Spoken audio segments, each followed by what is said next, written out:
सेवक कामगार संघटनेकडून सामाजिक लोकांना सेवक समाज गौरव पुरस्कारानं सन्मानित।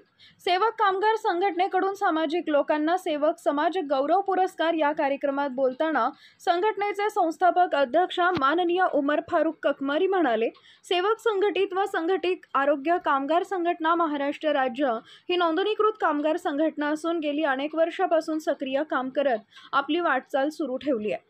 विशेष करून कोणतंही मोठं नाव अथवा पाठबळ नसून या संघटनेनं समाजात आपली एक वेगळी ओळख निर्माण केली आहे।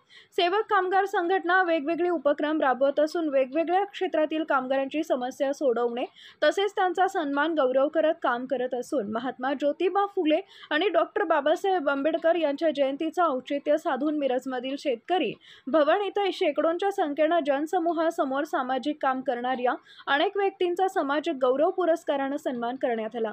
यावेळेस प्रमुख पाहुणे म्हणून माननीय आमदार इंद्रिसभाई नायकवडी, माननीय सुमितदादा कदम, माजी प्राध्यापक मोहन वनखंडे सर, असलम जमादार, प्राध्यापक डॉक्टर श्रीधर शिंदे आदी मान्यवरांच्या उपस्थितीत हा कार्यक्रम संपन्न झाला।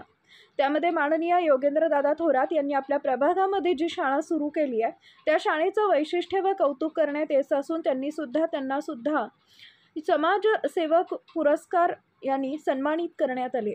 त्याचबरोबर सांगली येथील कोहम पुनर्वसन केंद्र, निर्धार फाउंडेशन, बदनी चॅरिटेबल ट्रस्ट, त्याचबरोबर मिरज मिशन हॉस्पिटल 450 कुटुंबाचा उदरनिर्वाह त्यांच्या वेतनाचा जो लढा आहे तो यशस्वीरित्या लढत असलेल्या तेथील आरोग्य सेवकांचा माननीय सतीशदादा वायदंडे व त्यांच्या सहकार्यांना सुद्धा समाज गौरव पुरस्कार आणि सन्मानित करण्यात आले।